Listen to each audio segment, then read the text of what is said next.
both of you, Holly and Chris, have a little bit more time to share your career path and your education.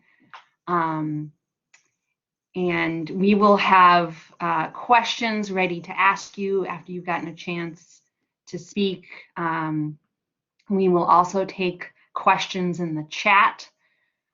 So students, as you hear interesting stories from our panelists, get those questions ready.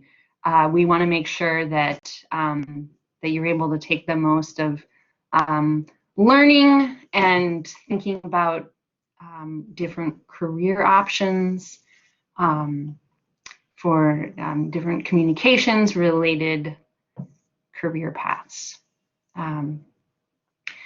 So let's see, Holly, if you would like to introduce yourself, and it looks like we've got our third panelist as well. Sure. With the introduction, I'm Holly Johnstone. I have been an independent consultant since 2004, working with clients all across the country.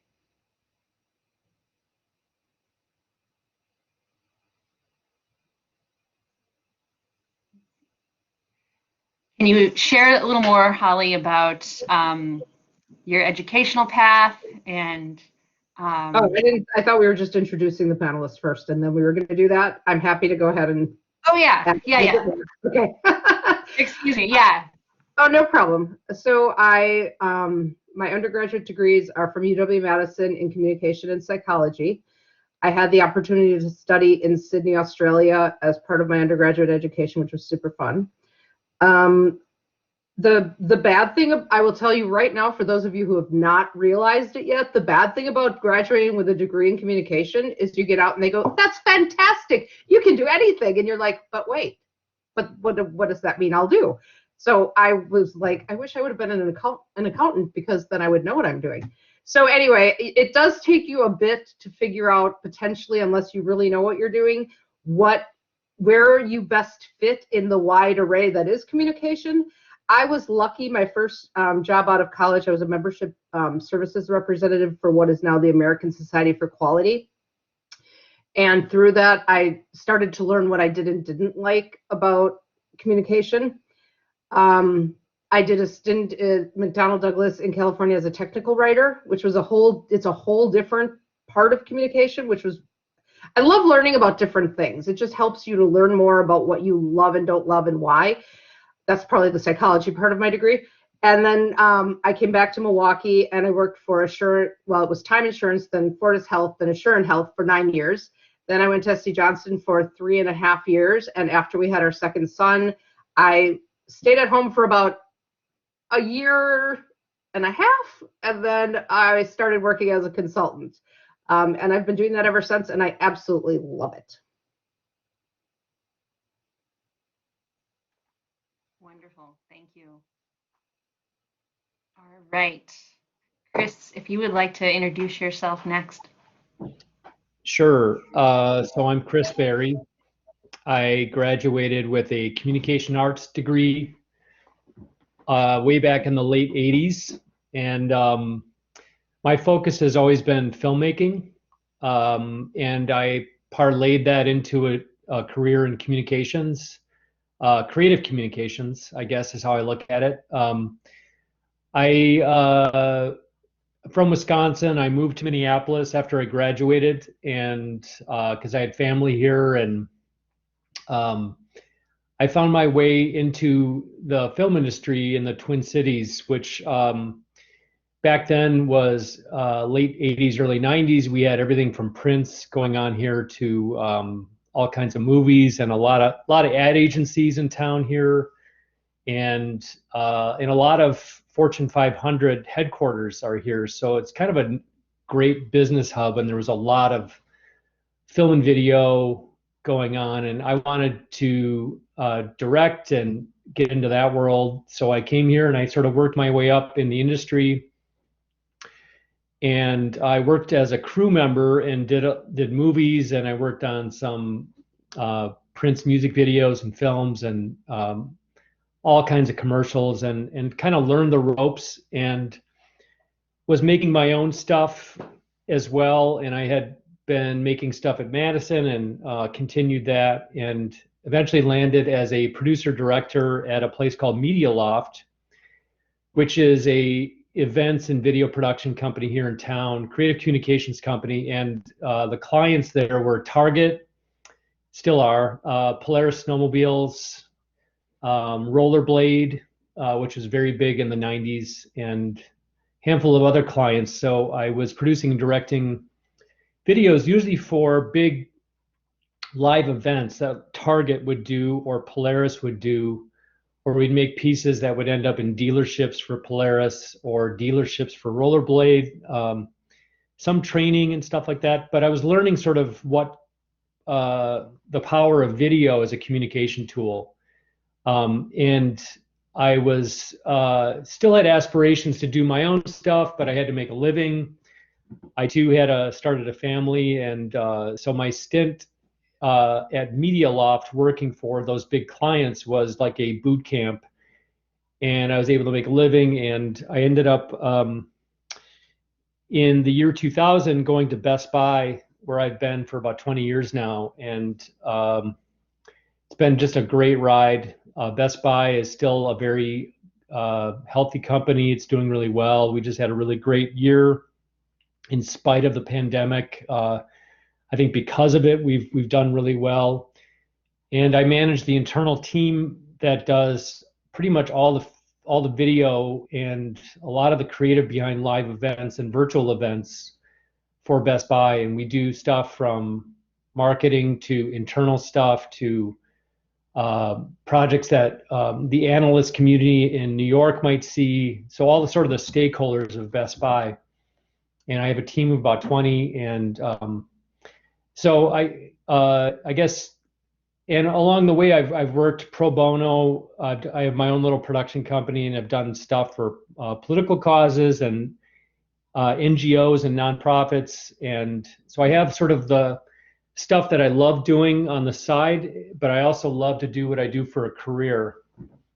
And I guess that's me. So I'll pass. Okay, great. Thank you. Hi, welcome, Tim. If you'd like to go ahead and introduce yourself and tell us your education background and your career path so far. Absolutely. And can you see my screen? Okay, just making sure. I had some technical challenges this morning. Thank you. Okay, hello everyone. My name is Tim Mannis. I graduated 2009 from UW-Madison with a degree in political science, social welfare, and a certificate in American Indian Studies. And immediately after college, looking for opportunities to get involved, I would definitely say coming out of undergrad, I didn't know exactly what I wanted to do long-term for a career. But I knew I was passionate about education and helping communities, underrepresented communities, and so I went to go work for the People program, got an opportunity there, which is a great experience for me, doing something I'm passionate about, but I really feel like through that experience, I gained a lot of program coordination, working cross-functionally, working with different communities, different groups of people, so a ton of people skills, but also just a ton of, as I come to understand it now, like problem solving, connecting communities. So a lot of really interesting things that I use in my career now that I you know, when I was going through it, I wasn't thinking about it that way. Did that for almost 5 years, then decided that I wanted to make a career change. Actually, it was through a People program events on entrepreneurship that I met some entrepreneurs in that area and got really excited about it. I'm like, this is something I really want to do and I'm passionate about. And so I just put a plug out there for, you know, going out there and going to all the career fairs you can, meeting all the people you can, because you never know what's going to grab you and pull you in that direction. To go do that, though, I knew I needed to get some experience. I went back to get my MBA at Wisconsin. I focused on brand management. I love the idea of owning kind of everything, that entrepreneurial spirit. So brand management felt like you could touch a little bit of everything, be the hub of the wheel, as they say, which is great. And interned at Procter & Gamble. Decided to go full-time at Kraft Heinz coming out of college and worked, or sorry, out of MBA. And I worked there on the food service division. So that's the business end of it. Got a lot of experience working the P&L, working with the sales team. Definitely a much more entrepreneurial business than I'm on right now, in the sense of Food service is the business that no one thinks about, at least in Kraft Heinz. They know about the brands that you sell in grocery stores like Kraft mac and cheese, Heinz ketchup. But how many ketchup packets are sold through Burger King every single year? A lot. And it's not just about the profit it drives, but all the impressions it drives. And you have an opportunity to work really, really quickly with brands like KFC when they did their Mrs. Buttersworth campaign. Like, I got to be a small part of that project. So really cool things that we're doing that I get to do in that business. But also felt like I wanted to get some experience doing the business to consumer. And my wife and I had our daughter, and so we wanted to move closer to family and be in Milwaukee. So I came over to SC Johnson. Holly, nice to meet an SC Johnson alum as well. And have been there ever since, working on the Glade business in a global brand management role. So I'm working on the new product development pipeline for 5 years out, and working cross-functionally with an RD&E product supply team. And I feel like for myself, getting to work on something that's really interesting, which is the strategy side of the business. You have this really well-established business in Glade that everyone knows is aerosols and these legacy forms. How do you modernize it? How do you make fragrance the center from something that's super functional of covering up bad odors, but make it really fun and interesting for people in different formats? So that's me. Great, thank you. Thank you, all three of you. When you were first talking, Tim, you mentioned, through programming at UW and going to the career fair, you were able to start exploring this other path that you hadn't thought of right out of undergrad. For Chris and Holly, in your respective areas, what are some other ideas that come to mind to help students think about how they can get started in a job right after undergrad, and suggestions for steps to take? I can start. For me, it was sticking close to the network. A network of friends that I graduated with. We all sort of kept hanging out, and as we started to look into how we could make a living, we started to share knowledge and connections, and started working on each other's projects. I'm kind of I ended up at a big corporation, and by the way, I'm from Racine, Wisconsin, so I know JWAX very well. We used to run around the grounds of some of those places. Anyway, so I think just staying networked is really important, and helping each other out is really important. Also, something I did was I joined a media access center in Minneapolis that also got me into meeting a bunch of other people working on projects. And again, my focus was more filmmaking, less marketing per se, but that was sort of keeping all those irons in the fire really helped. And then I was applying for jobs. I did a short stint at 3M originally, and it wasn't really for me. The culture wasn't really for me, and I ended up working more in the crew world and in the film business. So I guess early on it was just many irons in the fire, being very diligent about following up leads and staying networked, I guess is what I would say. Chris, it's interesting your story about the people you went to school with. I mean, I guess that would make sense if your friends were people that you met through the degree program. I have a similar situation, but it was my friends from high school, and we were all involved in theater and forensics and all sorts of things like that. And we went off to college. Three of us went to Madison together. One of us went to Minneapolis, and now one went on to get her master's in training, corporate training, and two of them ended up at the same consulting firm, and one moved to New York and is in digital media, he does a lot of social media stuff. So we're all in sort of it's a similar thing where when I started consulting, my friends who were at the consulting firm said, when you're ready, we want to hire you. So that was a great way for me to get into it. But I was thinking this morning, preparing for this event, how I sort of figured out one of the things that I love was in the summers when I was in college, I used to temp for Kelly Services in Milwaukee. And what that gave me was insight into the cultures of different companies. So as a temp, you got to go and do different things in different companies and it helped me, again, learn what I liked and didn't like, but it was also, I found it fascinating how different company cultures are.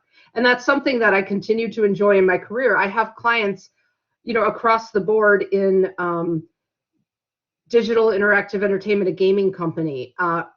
My two biggest clients are EA, Electronic Arts, and a real estate company based in DC. So totally different coasts and completely different cultures. And that, I guess, again, probably the psychology part of my degree, but I'm fascinated by that, and I love working with it, and I love the project basis of it. When I got my first job out of college, the other thing I realized very quickly was, this never ends.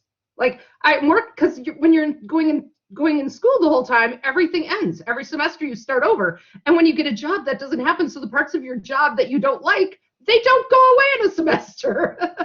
So that was a learning, which again feeds into why I love consulting, because it's a project-based business. So I get to work. Luckily, I don't do any marketing. It's all been word of mouth. And again, as Chris said, through networking and relationships, I've been able to maintain this business for 16 years and work with a lot of the same people or those people have referred me to. So I get to work with the people I love, so I maintain those relationships, but I get to do it on a project basis, so things change, which is another thing I love. I would just only add that 'cause I love all that background, and obviously you heard my story. It sparked by going to an event that I was actually running for high school students, had nothing to do with me, but it ended up working serendipitously. The idea of thinking about what it is that you like to do and what your strengths are, as opposed to thinking about what career you want to do. I think it's really hard to think about, okay, I want to be, I didn't even know what a brand manager was, to be honest. When I was an undergrad, what marketing was, but that's not gonna fall out to you. But I think if you start thinking about what do I really enjoy doing, what are my strengths, and then you have conversations with different folks, whether it be your friends, your family, career advisors, etc., that can help open some different opportunities you wouldn't think about normally. I think Chris and I both would probably agree with that, because we both talk about which parts of the business our passion is in, and we've both found ways to follow essentially what we like doing rather than just it being a communication role of some kind. And another thing that you said that reminded me of something that I forgot to mention was volunteering. Through volunteering, it's sort of like interning without the pressure of being an intern, where you get to volunteer. They're thrilled you're there, and you get to learn and apply some of the knowledge you have in the types of things you're good at, and people appreciate it. Yeah, I would add the ability. You always have the ability to reinvent yourself and keep changing and adapting, and I think that's how I've survived and have done pretty well. Is I just keep my mind open and keep adapting to whatever the situation is. And the other thing is, you don't have to go work for a big company. You can start your own company. I have friends that started their own production companies and they became very successful. I did it a different way, but there's any number of routes. And I love that idea of just knowing sort of what you are passionate about and letting that lead you, because I think you'll usually end up being happiest if that's the case. And companies are very transparent, and small companies too, about their values and what they believe in, and go where you want to work and what you're interested in, and good things follow.